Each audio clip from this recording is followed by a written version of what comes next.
c'est l'Angélus. Et toutes les cloches de la ville se sont mises à sonner. Enfin, toutes, je ne sais pas, il y a 3 églises ici. 3 paroisses. 3 quartiers. D'ici, je vois les lumières oranges ou sodium. Tiens, pas encore des LED. Percer le brouillard. Et des voitures aux yeux bleus qui passent. Quel bruit! Non pas les cloches, les voitures. Comme si le brouillard portait les sons, au lieu de les éteindre, comme le fait la neige. Oh, je rentre, c'est trop laid. Quand j'étais petite, nous avions de la neige à Noël. C'était l'usage. C'était le scénario du temps, des temps anciens. Oui, parce que ça commence à reculer dans les temps anciens, tout ça. Presque 50 ans, pensez-vous. Qui donc a une mémoire aussi longue ? Pas moi. Enfin, moi, pas moi, qu'importe. La mémoire est sélective. Vous avez remarqué que selon l'humeur ou selon ce qu'on veut se prouver à soi-même, on relit, oui, pas du verbe relier, du verbe relire. On relit sa vie, on la réexplore d'une certaine manière, avec un certain état d'esprit qui prouve des choses. C'est-à-dire que ce qui vient à l'esprit, ce sont une succession d'événements, mais pas forcément d'autres événements qui se sont produits à peu près au même moment, mais qui ne vont pas dans le scénario du jour.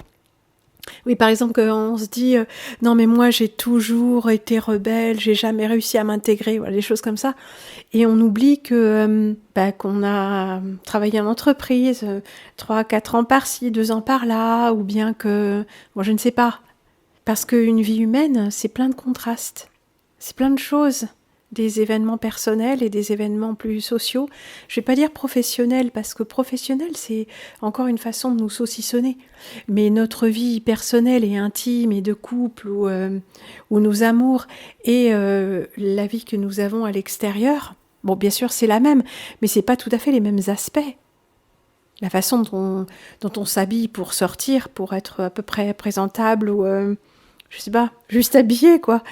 Ça dit pas la même chose de nous que le fait de pouvoir être nu dans l'intimité du foyer. Oui, tout le monde ne nous voit pas nus, donc ce n'est pas forcément faire semblant que de s'habiller, mais c'est quand même dissimuler une partie de nous-mêmes. L'anatomie déjà. Et de la même manière, on ne dit pas tout ce qu'on pense à tous les gens qu'on rencontre dans la rue ou les gens auprès de qui nous faisons nos courses ou nos démarches administratives. Donc forcément que c'est différent. Qui nous sommes de notre intimité et qui nous sommes socialement. Enfin, normalement, dans l'intimité, on donne un peu plus que ce qu'on donne socialement. On ne donne pas des choses différentes. On en montre un peu moins socialement. Oui, tout ça pour dire qu'on n'est pas censé être schizophrène au point que notre existence sociale soit différente de notre existence personnelle. Mais qu'il y a quand même une nuance entre les deux. Pourquoi je disais ça ? Je parlais de Noël. Je parlais des souvenirs. Je parlais de quoi d'autre ? Du temps qui passe ? Oui, et de la façon dont nous nous percevons selon l'heure de la journée, selon nos périodes, de façon différente. Oui, parce que nous-mêmes, nous nous racontons des histoires. C'est pas vraiment volontaire, mais regardez, tout est fractal. Si je parle à quelqu'un de ma vie, là maintenant, et à une personne en particulier, disons une personne qui, reflètera certains aspects de moi-même, mais pas tous. Par exemple, quelqu'un de mon âge. Nous allons parler de notre enfance, de comment c'était à l'école, de nanana, par rapport à maintenant. Donc nous allons inconsciemment mettre l'accent sur tout ce qui nous rapproche, cette personne et moi, par rapport à un vécu d'il y a 40 ou 50 ans. Et ce ne sera pas faux en soi, bien sûr. Nous verrons bien que les programmes scolaires étaient moins débilitants, plus moraux peut-être que maintenant, mieux définis. Oui, en termes de genre, ouais, je vois ce que vous voulez dire. Les mathématiques, les choses comme ça, les leçons d'éveil. Maintenant, c'est un éveil à la sexualité, c'est plus l'éveil à les oiseaux, les plantes, les trucs comme ça. Non. Bon, voilà. Donc, ça nous mettra peut-être inévitablement sur la piste de, certaines réflexions sur la société, etc. Mais si je parle à quelqu'un d'autre, mettons qui n'a pas le même âge que moi, soit qui est beaucoup plus âgé, soit qui est beaucoup plus jeune, nous n'aurons pas ce vécu en commun. nous aurons en commun quelque chose d'autre.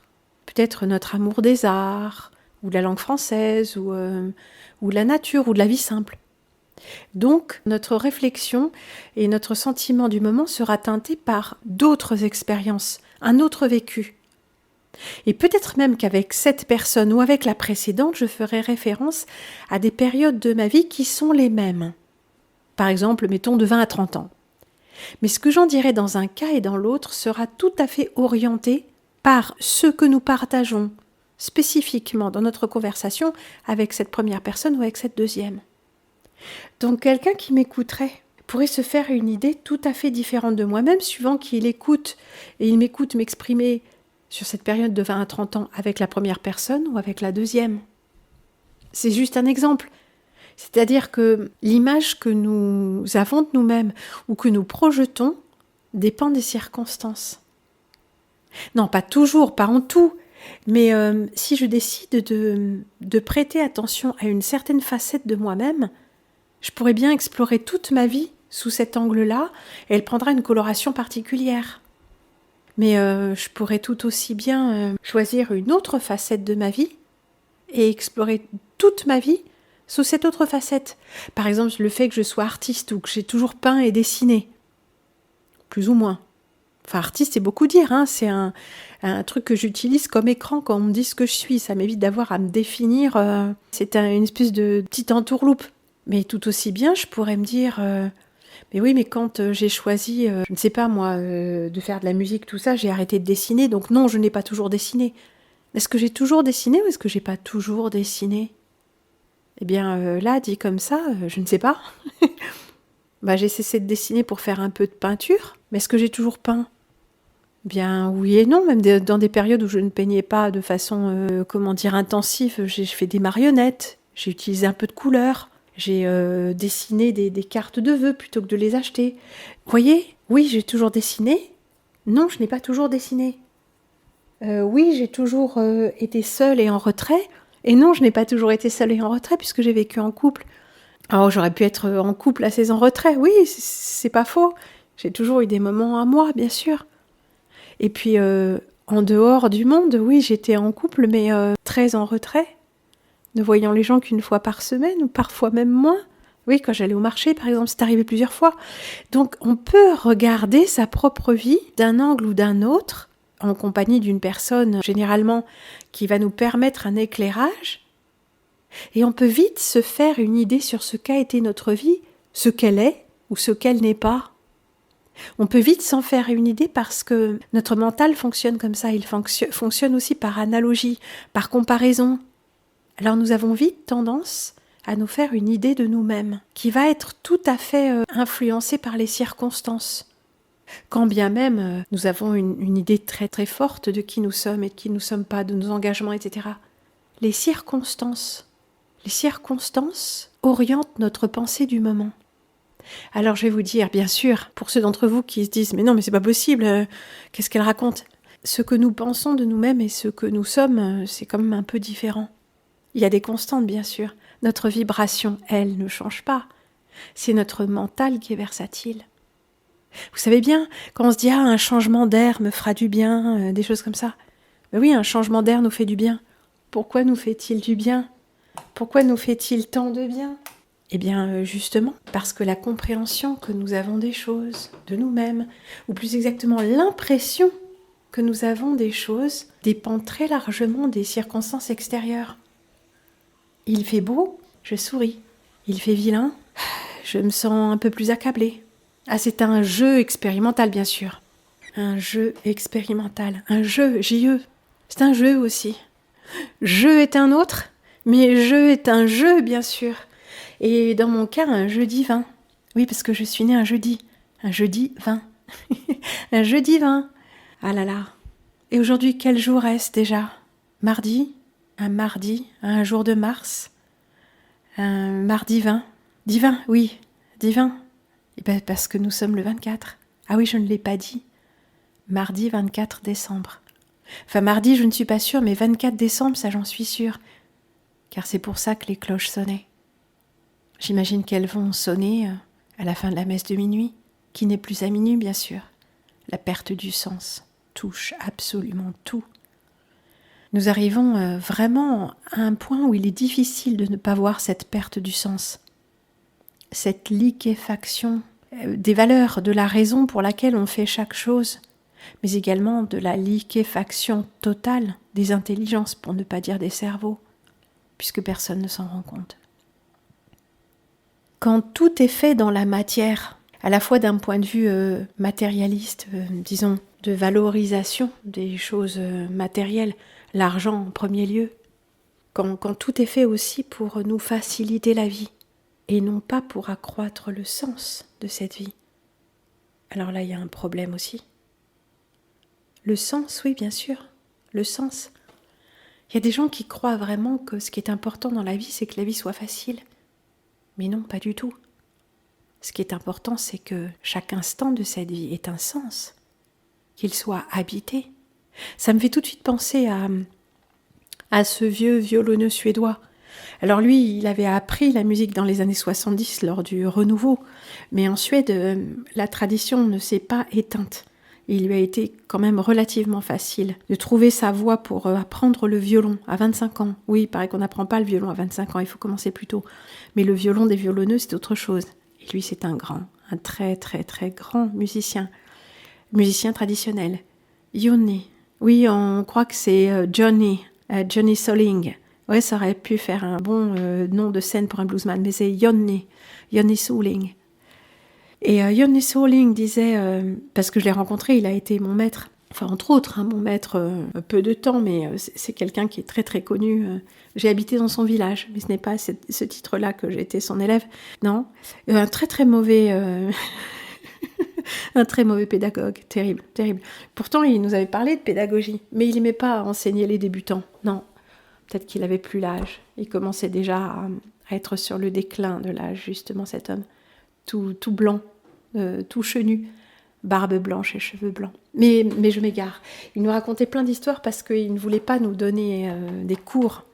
Alors, il nous enseignait par la parole. Mais il nous a dit des choses intéressantes, notamment en cours magistral ou je ne sais plus. Il a dit quelque chose que j'ai jamais oublié, que pour améliorer sa musicalité, enfin son jeu, il convenait de toujours garder à l'esprit que le musicien doit créer l'intérêt pour la note qu'il s'apprête à jouer. Alors vous pensez bien que des notes, surtout quand c'est des doubles croches, il y en a beaucoup à la seconde. Donc bien sûr, il n'est pas question de penser à chaque note et comment on va la jouer d'un point de vue de solfège, d'un point de vue technique, mais plutôt d'être totalement immergé dans l'instant. Un peu comme ces gens, et je fais souvent le parallèle, qui pratiquent le systéma ou ce genre de techniques, des techniques de combat. En fait, ça va très vite. Ça va très vite quand l'attaquant arrive et on s'efface devant lui et on l'attrape et on le met à terre.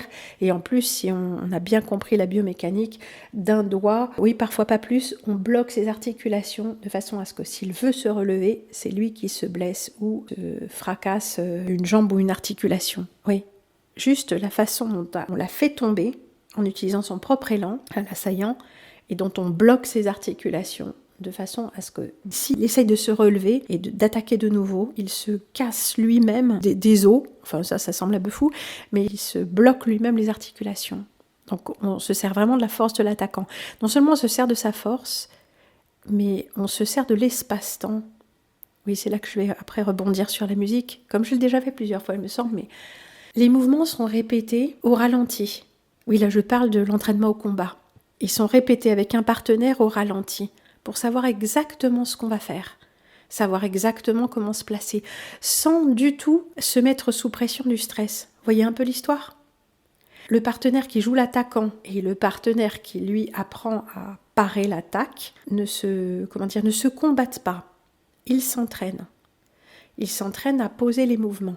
Alors celui qui apprend et celui qui est en défense et le partenaire qui fait mine d'attaquer aide son ami, son partenaire du moment, à rentrer dans l'instant, à parer l'attaque. Donc celui qui travaille vraiment est celui qui est en défense. Et celui qui semble attaquer répète des mouvements afin que l'autre soit tout à fait à l'aise avec une éventuelle attaque. Et après, bien sûr, ils intervertissent les rôles. Alors pourquoi c'est fait à faible vitesse ? pour ne pas mettre de stress inutile et pour, nous verrons ça plus tard, et surtout si ça nous arrive, pour ouvrir l'espace-temps. Pour que quand l'attaque arrivera de façon soudaine, le cerveau, si j'ose dire, le cerveau est toujours une métaphore dans ces cas-là, le cerveau se souvienne qu'en fait, tout se passe très lentement, qu'il y a le temps pour tout. Et oui, il y a largement le temps pour tout. Le corps-esprit a pris ses marques, avec une attaque certes concertée, mais le fait de répéter et de répéter cette attaque fait qu'on est à l'aise avec le mouvement d'esquive, qui se transforme lui-même en un mouvement d'attaque pour neutraliser le primo-attaquant.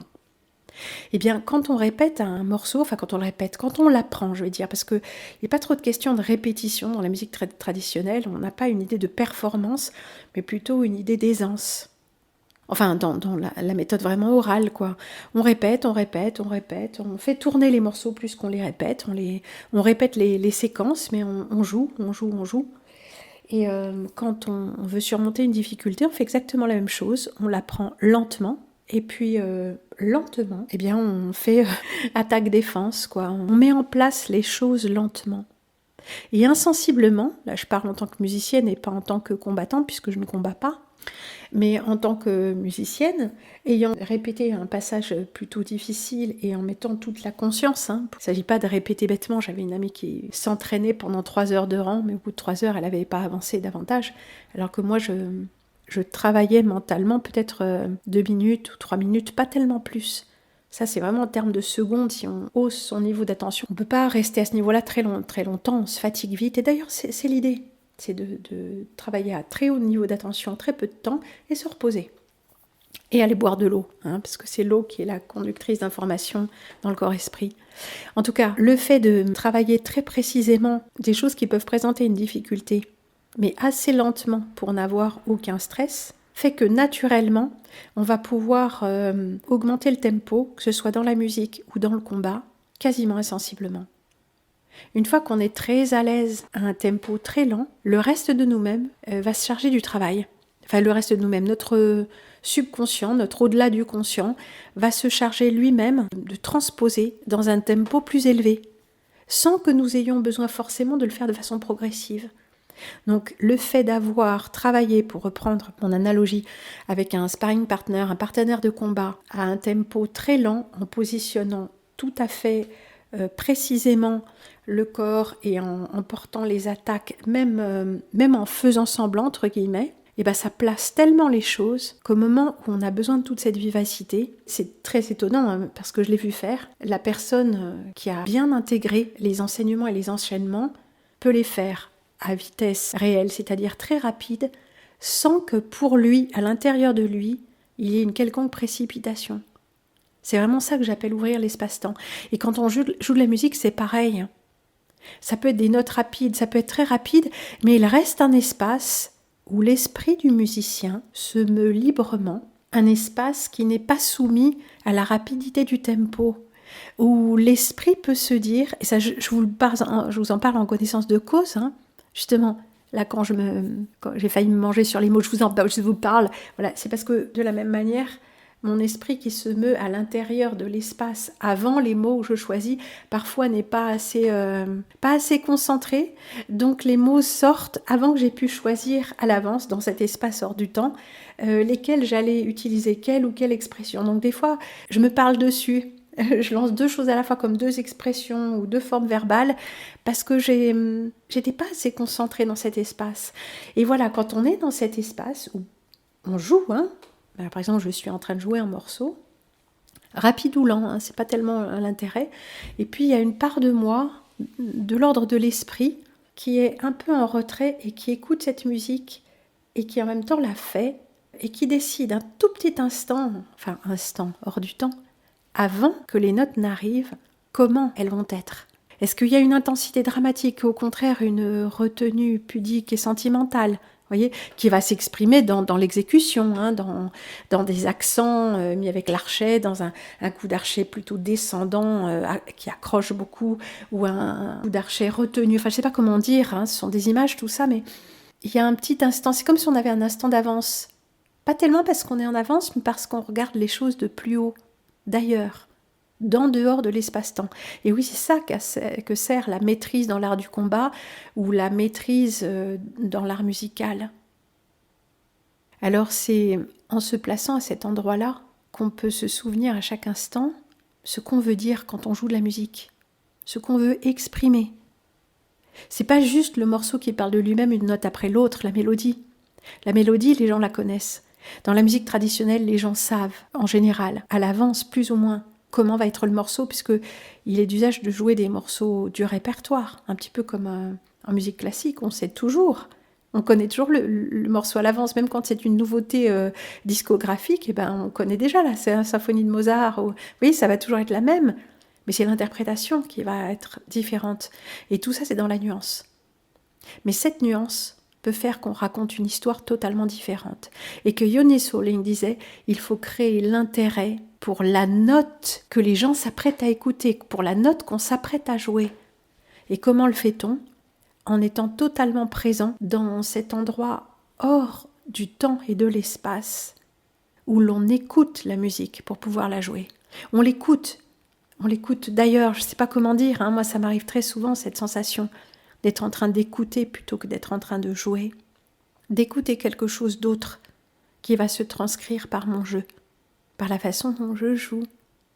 Et alors oui, c'est dans cet espace-là, cet espace libre, où ce que nous entendons de plus haut devient clair dans notre cœur et que nous pouvons le transcrire et créer l'intérêt pour la note. Non pas en martelant chaque note l'une après l'autre, parce que ça reviendrait à l'aplatir, cette musique. C'est pas en mettant le ton, comme quand on était petit, il fallait lire en mettant le ton. Mon Dieu que c'était bête. Ce que font les journalistes, les politiciens, soit dit en passant, et même les hommes d'église. Non. C'est quand on a vraiment le cœur pur, j'allais dire, mais pur comme un cristal pur, quand on sait exactement ce qu'on veut dire. On n'a pas besoin de taper sur les mots. On n'a pas besoin de mettre le ton. On n'a pas besoin de jouer un rôle. Ça sort tout seul. Mais quand on joue de la musique, c'est comme ça. Bien sûr, il y a la beauté du morceau, mais il y a aussi la limpidité de notre propre vibration du moment et la présence que nous avons à nous-mêmes au moment où nous jouons. Là, il se passe quelque chose. C'est très net quand on chante, parce qu'il faut être très centré quand on chante, parce que l'instrument, c'est la voix. Donc, on ne peut pas juste compter sur le fonctionnement automatique, un petit peu comme si j'appuie sur la touche d'un piano. Ah bah oui, mais un piano, que ce soit quelqu'un qui sait jouer ou quelqu'un qui ne sait pas jouer, si on appuie dessus, il y aura plus ou moins de toucher, mais ça sonnera. La voix, non. Il faut être présent. Il faut être aligné. Il faut avoir respiré. Il faut être détendu dès qu'on est dans les graves ou les aigus. Parce que dans le médian, ça va à peu près, mais... Et pour la faire sonner, pour lui donner de la rondeur, ça, c'est que de la présence. Les trucs ne suffisent pas. Pour jouer de la musique ou pour se battre, de façon vraiment centrée, pour affronter un adversaire, pour être vraiment juste à chaque instant, dans son corps, dans son attitude ou dans son expression musicale, il n'y a finalement qu'une seule chose. Bien sûr, s'être exercé et maîtrisé est important, mais sans la présence à l'instant, il ne se passera jamais rien. Il ne se passera jamais rien de décisif, surtout face à quelqu'un qui, lui, est présent. Présent. Pourquoi je disais ça ? Je ne sais pas. Je ne sais plus. Je déroulais le fil d'une pensée, comme toujours, en ta présence, pour voir si ma pensée, que j'essaye d'affûter, que j'essaye de rendre la plus honnête intellectuellement possible, pourra t'inspirer des réflexions sur toi-même. Parce qu'on ne réfléchit bien qu'en présence de l'autre, n'est-ce pas ? C'est quand je sais que tu m'écoutes avec attention que j'arrive à réfléchir pour moi-même. Et tout ce qui est dit vraiment en présence, en essayant d'affûter ses outils de raisonnement, mais aussi son cœur, ça sert toujours à autrui. Oui, ma pensée te rend plus intelligent. Pourquoi ? Pas parce que je suis plus intelligente, mais parce que je déroule une pensée en mouvement, que tu peux t'approprier. Et d'ailleurs, si j'ai pu le faire, c'est parce que tu m'as écouté. Tu me donnes cette attention. Oui, au moment où j'enregistre, tu n'es pas physiquement là. Mais ça ne change rien, puisque tu m'écoutes et que je te parle, précisément depuis cet endroit situé en dehors de l'espace et du temps. C'est à ce moment-là que nous nous rejoignons, n'est-ce pas ? En intention, avec le cœur, avec notre présence à soi-même. Et oui, c'est ça le secret, c'est que la présence à soi-même nous donne accès à cet espace hors de l'espace et du temps. Ce lieu, devrais-je dire, ce non-lieu hors de l'espace et du temps. Alors là, tu vois, j'y suis. En partie, bien sûr. Puisque le temps passe, les secondes s'écoulent, même visuellement. Mon petit enregistreur à la main, je vois bien une seconde après l'autre. Oui, je suis en partie dans ce temps-là et j'ai accès au lieu hors du temps. Exactement comme toi. Tu m'écoutes parler une seconde après l'autre, mais ces mots, la vibration de cette voix, ce ne sont que des supports, des aides, des guides, un peu comme une rampe. En fait, là où nous allons, toi et moi, c'est au centre de nous-mêmes. Alors il nous faut emprunter des escaliers tortueux, ou des autoroutes, ou des chemins dans le sous-bois. Parfois même quelques petits pas de la chambre à la cuisine suffisent. Notre corps, oui, juste le corps, il est là, à l'intérieur de la maison, de l'appartement, sur la route, dans la voiture. Il se déplace dans cette projection symbolique que nous appelons la réalité. Et parfois même il se confond un peu trop avec elle. Alors, il faut nous ramasser, revenir à nous-mêmes, nous souvenir que cette projection n'est que cela, une projection, que la réalité n'est pas la vérité. La vérité se situe en dehors de l'espace-temps. Elle est au-delà de notre compréhension. Alors non, réalité n'est pas vérité. Loin s'en faut, n'est-ce pas ? Alors ce voyage, ce véritable voyage pour sortir de notre prison mentale, il est vers l'intérieur. Même si souvent, comme je le disais, les circonstances ont une drôle d'influence sur nous. D'être enfermé ou d'être libre, d'être sous le soleil ou écrasé de brume, fut-elle même une vraie brume. Mais qu'est-ce qui est vrai de nos jours ? Qu'est-ce qui est vrai ? Qu'est-ce qui est réel ? Qu'est-ce qui est naturel ? Parfois, toutes ces questions nous embrouillent l'esprit, peuvent amener confusion et très vite angoisse. Alors revenons tout en douceur et calmement dans ce lieu où nous n'avons pas besoin de questions, où nous n'avons pas non plus besoin de réponses. Ce lieu où nous avons juste besoin d'être. Être, respirer, fermer les yeux et souffler. Sans aucune technique, n'est-ce pas ? Sans aucun but à atteindre. Puisqu'en fait, nous sommes déjà là où nous voulons être. Là, à l'intérieur, ici, hors du temps.